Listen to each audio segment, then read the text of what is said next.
Welcome to carving art. So ఈరోజు carving ఆర్ట్లో బీట్రూట్తో మనం butterflies చేసుకోవచ్చు, అలాగే స్వాన్ షేప్లో చేసుకోవచ్చు. ఒక పల్చటి స్లైసెస్లా కట్ చేసి వాటిని మనం ఒక ఓపికతో కొంచెం ట్రిమ్మింగ్ చేసేసుకుంటే బ్యూటిఫుల్ డిజైన్స్ మనకు చేతికి వస్తాయి. అది ఎలాగో నేను ఈరోజు చూపిస్తాను.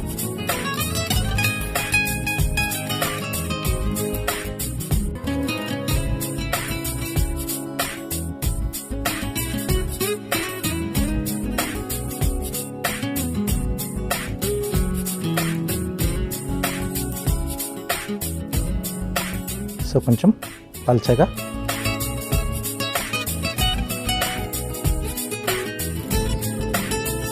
సో కింద కొంచెం గ్యాప్ వదిలేస్తున్నాం.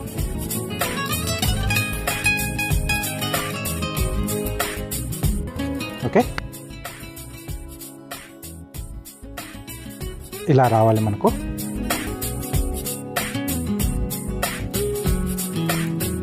నెక్స్ట్ వచ్చేసి ఎక్కడైతే జాయింట్ ఉందో అది మనకిటు కింది వైపు రావాలి.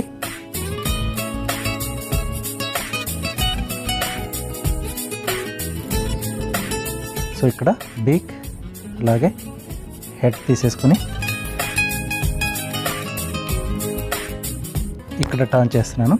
తర్వాత ఇక్కడ నుంచి బీక్ కంటిన్యూ చేస్తూ హెడ్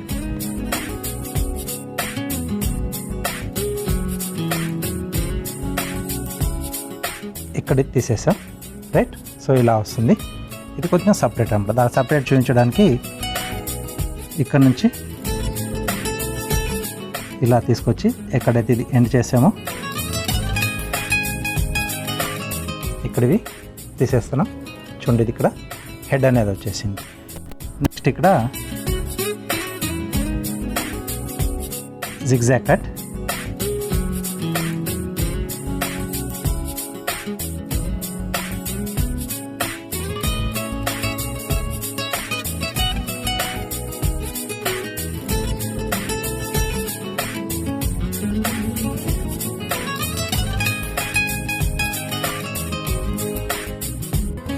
ఓకే, సో ఇక్కడ మనకి ఎక్కడ వరకు అది బెండ్ అనేది వచ్చిందో చూసుకోవాలి.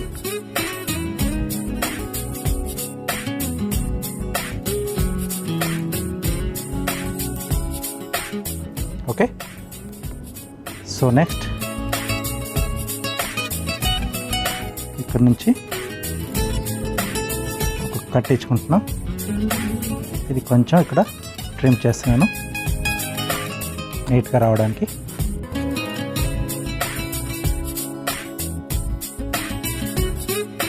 ఓకే, సో ఈ పైన ఉండే వింగ్స్ని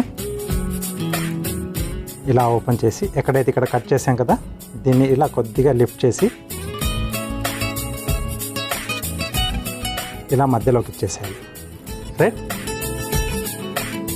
అది అక్కడ స్టేబుల్గా నిలబడలేదు అనుకున్నప్పుడు ఒక టూత్ పిక్తో దీన్ని మనం ఇక్కడ ఇలా ఫిక్స్ చేసేసుకోవాలి. సో ఇలా మనకి జాయింట్లో వచ్చేస్తుంది విత్ వింగ్స్తో స్వాన్ అనేది. రైట్, సో 2 హెడ్స్ వస్తాయి అంటే ఒక్కొక్క యాంగిల్లో చేసినప్పుడు ఇంకోటి వస్తుంది. ఇలా 2 వింగ్స్తో వస్తుంది. ఇంకొకటి కూడా నేను చేసి చూపిస్తాను. కొంచెం ఓపికతో చేయాల్సి వస్తుంది.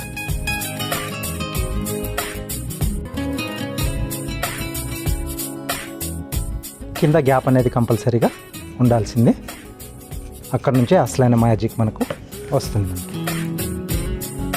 రైట్, సో ఇది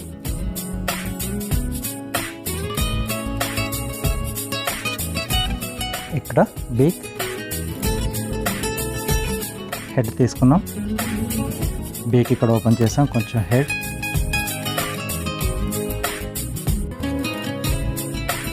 ఓకే, అలాగే ఇక్కడ నుంచి ఇక్కడ హెడ్ వరకు ఈ 2 తీసేసాం. సో హెడ్ అనేది మనకి ఇక్కడ క్లారిటీగా కనిపిస్తుంది. ఇక్కడ నుంచి మనం వింగ్స్ రెండింటిని కలిపి పట్టేసుకుంటే మనకు ఎట్ ఏ టైం ఆ 2 స్లైసెస్ కూడా కట్ అవుతాయి.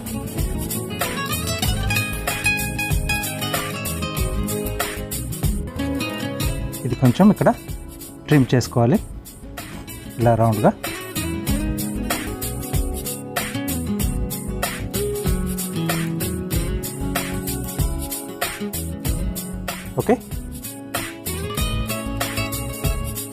వీటిని ఇలా ఓపెన్గా చేసేసి దీన్ని మధ్యలోకి పెట్టేసేస్తాం.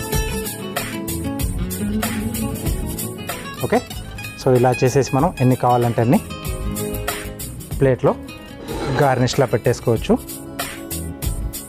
ఇక్కడ నేను కీరా పెడుతున్నాను. దీనికి ఇక్కడ ఇలా టూత్ పిక్ గుచ్చేసి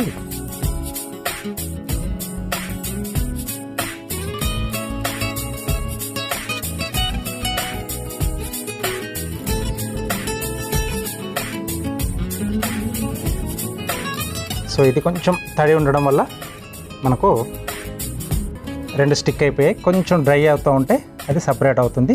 ఇందాక ఏదైతే మనకి ఇక్కడ ఫస్ట్ చేసుకున్నామో దానిలాగానే దీని వింగ్స్ కూడా కొంచెం టోటల్గా మనకు ఇలా ఓపెన్ అయిపోయాయి.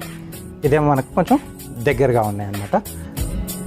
దాంట్లో ఉండే మాయిశ్చర్ని బట్టి మనం డిస్ప్లే పెట్టిన తర్వాత మెల్లిమెల్లిగా అది వడలిపోతూ ఉంటే అలా వింగ్స్ అనేది కిందికి వస్తూ ఉంటాయి అన్నమాట. చూసారు కదా, ఇట్లా చుట్టూతో మనం కొంచెం ఏమన్నా రకరకాల ఫ్లవర్స్ వెజిటేబుల్తో తయారు చేసుకొని వాటి చుట్టూరా పెట్టేసుకొని ఇలాంటి డిస్ప్లేని మనం సలాడ్స్ మధ్యలో కానీ ప్లేట్లో కానీ పెట్టేసిస్తే సూపర్గా ఉంటుంది. ట్రై చేయండి. ఓకే, చాలా బాగుంది కదా.